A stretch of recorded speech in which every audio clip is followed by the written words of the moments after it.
Hey everyone, I wanted to talk about the 5 types of career change resistance that I see because these kinds of resistances are sabotaging a lot of people's goals. So before we hop into that, let me know if you are there. Hey Adriano, and let me know as we go through if you identify with any of these kinds of blocks or resistances or whatever it is you want to call them.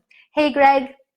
So this is really, really interesting because when it comes to career change, pretty much most people know, they realize that there's a certain comfort zone they have right now, and that if they want to get something new, something different, whether that's a gigantic change in industry or career, even whether that's a promotion, they realize they're going to have to leave their comfort zone. And most people are aware that there's some fear there, right? And a lot of us are used to hearing these quotes like, face your fear, do it anyway, and they kind of people, when they come to me and they tell me about this big dream they have, it's almost like they start whispering and they're like, I don't want anyone to hear me, but I would like to do this thing.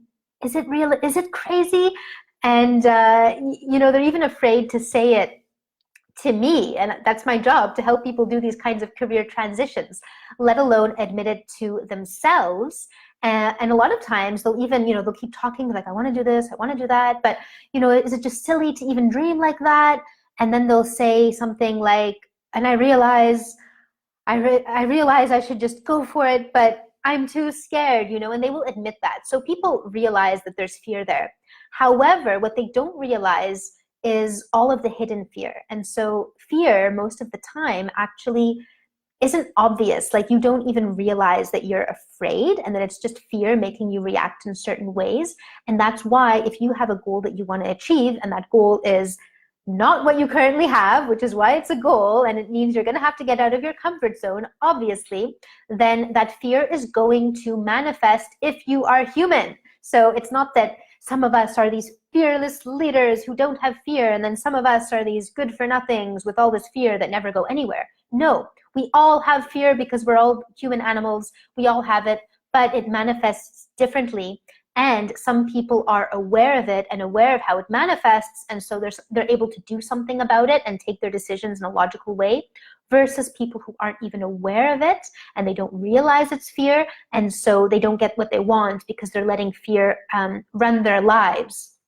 So let's see what Pritesh says. Hi, how are you? I am good. How are you? Okay, so let's just jump in and get into the 5 types of resistance that people have to change, the kind of reactions people have to that fear. And you're going to see that the reactions can be really, really different. So that's why it's important to know what your reaction is. Hey, Antonio. So that you can pinpoint it and you can go, oh, I'm just being afraid right now. This isn't reality. This is just me being afraid of a change. I can still make the change if that's what I really want to do. So and let me know if you guys, let me know, how do you think you react to fear? Let me know as we go through. As soon as you go, oh, usually I do this, usually I do that, put it into the comments. Okay, so the first reaction, you guys have probably heard fight or flight, right? So some people tend to fight. As soon as they feel afraid or threatened, right away it's like the blame game. It wasn't me, it was her, it was whatever. In the context of your career, a lot of people are probably going, oh, that's not me. I don't like to fight with people. But if you think of this in the context of your career, that could be, oh, my boss, I hate my boss. Once again, my boss has done this, my boss has done that. It could be, oh, jobs these days, society these days. Anything that puts the blame on someone else who is not you, that is the fight response. And you'll notice that it gets you out of having to take control of anything. It gets you out of having to take a decision. I'm not saying that, if you have problems with your boss or problems with your industry and society, I'm not saying that all of those things are perfect or those people are perfect. However, anything that takes the responsibility to change off self-sabotage, because if you really want to get something, take that massive responsibility for it, and you need to take control of everything you possibly can. And as soon as you relinquish that control to someone else, it's done. You're not going to make it to your goal. So that's the first one, fight. Let me know if any of you guys are fighters in the face of fear, or if you know someone who is. And if you can give an example, that's even better, because it's always better to have your real life examples. So if you have an example of this one time I was afraid, or I didn't want to make a decision, and so I blamed this person, or I always blame my spouse, or whatever, let us know. I mean, there's no judgment here. Everyone reacts somehow to fear. So let us know. And then the second one, like we said before, is flight. So this is kind of the opposite. You just run away and pretend nothing is happening, right? And I think a lot of people can identify with this career change. I see people getting really, really, really busy doing those dishes or doing all these things they have to do, which are legitimate tasks they need to get done, but are not really that important in the grand scheme of things.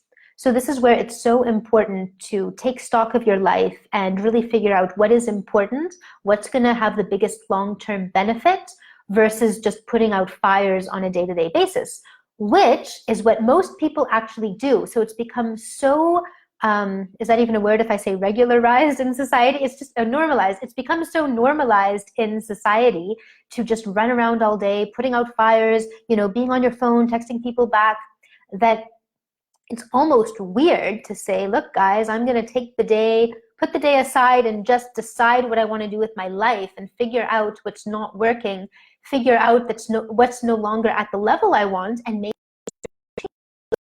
that is unusual, even though logically speaking, that's like the most logical thing you could do, because you could totally change the course of your life just by setting aside all of those urgent fires and sitting down and making the big decisions.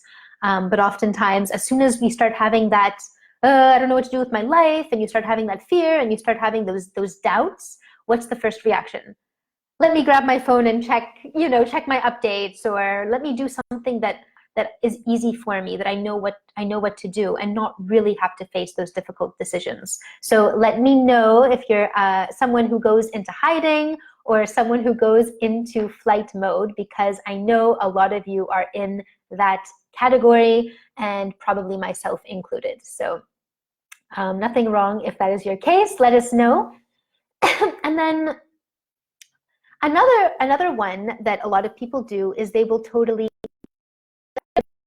by the way, what's another reaction to fear that you guys have, or that someone else has? The other one that I have on my list is freezing or flooding.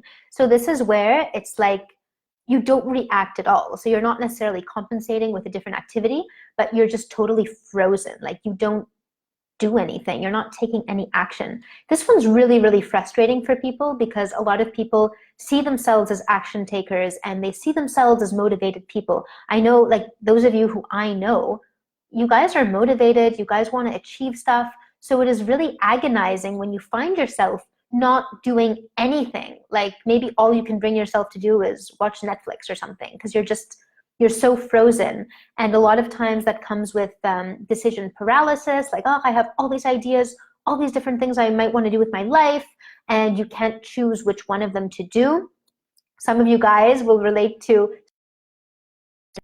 oh no, that's not what I want, starting something else, and it's like you're always jumping from one shiny object to the next. So that can also be what might be referred to as flooding, where it's like you have all of the emotions all at once, all of the ideas, you want to do everything, and in the end, of course, you do nothing. So whether it's freezing or flooding, that's another really big one that happens to a lot of people. And all of these reactions, guys, like this is something that psychologists talk about in terms of trauma, like in terms of trauma care for people with PTSD, for example. These are reactions people have.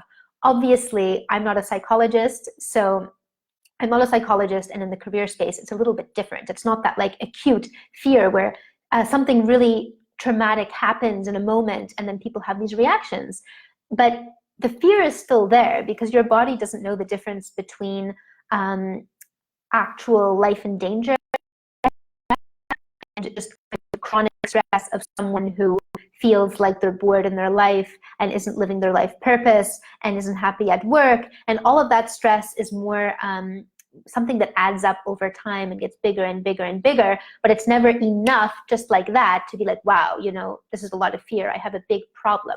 And in a way, it almost makes it more, I don't want to say more difficult to treat. It's a different thing, obviously, but it makes it really creep up on you because people don't realize how much fear is actually there and how that fear is manifesting, and all that fear and stress adds up and can be a huge, huge burden on professionals, where they're going about their everyday life, putting out fires or freezing or blaming society, blaming all these different things. And it becomes who you are. It's like you're living in fear all the time. It becomes really, really heavy. It starts consequences, obviously, even physical consequences, where I've talked to people who have actually ended up in the hospital, like they've been physically ill, really seriously physically ill enough to end up in the hospital because of not managing the stress, not figuring out how to get the career they actually want. And so as a result, they stay stuck in what they don't want. And meanwhile, what it really stops them from solving it is pretty much, it's almost always one of these resistances. Like, instead of sitting down and making a decision to solve this, there's always a resistance that gets into the way. And so the decision gets transferred elsewhere. It's someone else's fault. You can't even see what the decision is because you're too much in freeze mode, or, oh, something is more urgent, I'd better run off and do that. And they never actually, the decision stress them. And then a final one I wanted to add in, because this actually happened to one of my clients, was fatigue. So sometimes, like when my clients they might have made the decision to make a change and all of this, and sometimes as they're going through the program, they actually get really, really tired because they're having to overcome so much resistance and get out of their comfort zone. And the fear is there, being like, this isn't comfortable. Have a nap, right? And they do have naps, and that's all fine. It can be a healthy way to deal with stress, as long as you're not trying to avoid your problems by napping. But it's really interesting how, even physically speaking, these kinds of changes will fatigue you, and they will, they have this fear when it comes to career transitions. It's not something to take lightly. It's something to realize it's totally normal. Every single person has it, no matter who you are, where you're coming from, no matter how successful. Some people, they have that fear, and at the same time they feel like, oh, but I shouldn't be feeling like this because I'm so successful. I'm $1 million business owner, or I have a 6-figure career and I have the job that all my friends want and I was able to get it. So why am I so afraid of doing this next thing? It's completely normal. All you need to do is understand what your reactions are to that fear and then manage those reactions. So, if your heart starts beating really fast, if you start blanking, or whatever it is that happens to you, as long as you're able to see it, recognize it, and go, okay, this means I'm headed in the right direction. This just means my fear is freaking out, my fear is screaming, because I'm doing something different, which is what I want. I want to change. I've been wanting this change for a long time. I can see the fear. It's telling me this is change. I don't like change, and I'm going to do it anyway. So that's why it's so, so, so important to understand. It can be different depending on the situation. So I'm looking forward to hearing you guys. What are your reactions to change, to fear? If you're not sure, think back. What was the last situation where you had any of these kinds of responses? So fight, flight. Oh, I forgot one more. This one's really good, so I'll just throw it in. The other one is fawn. So the fawning happens, this is a weird one, where people will actually obsess over someone. So I get this a lot, where people come to me and they're like, oh, Dalia, you're so brave going to the Congo and going to these places, and oh, your career, it's such an inspiration, and it's so nice to see a woman, doing these things, and etc., etc.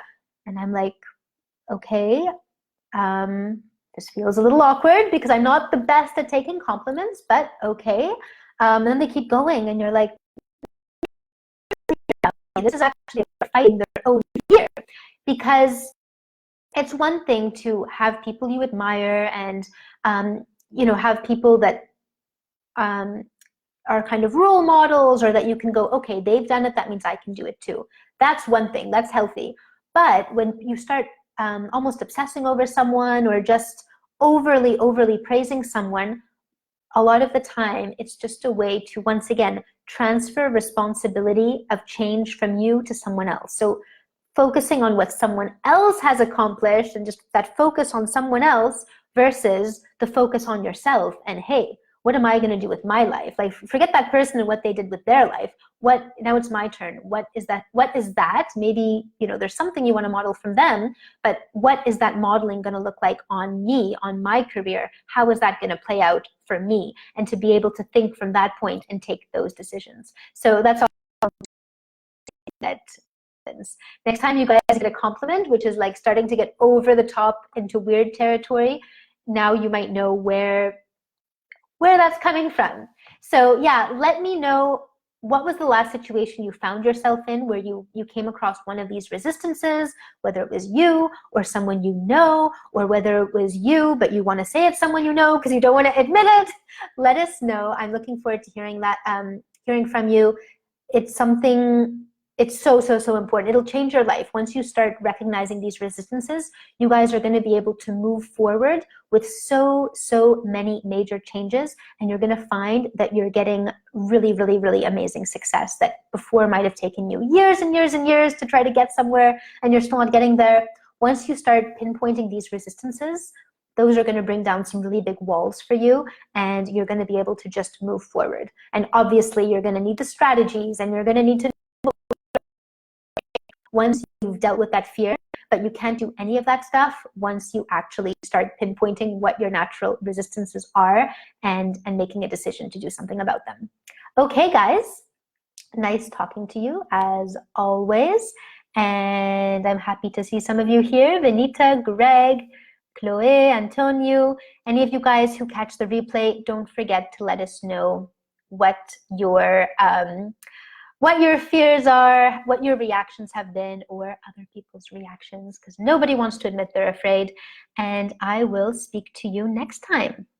Bye, guys.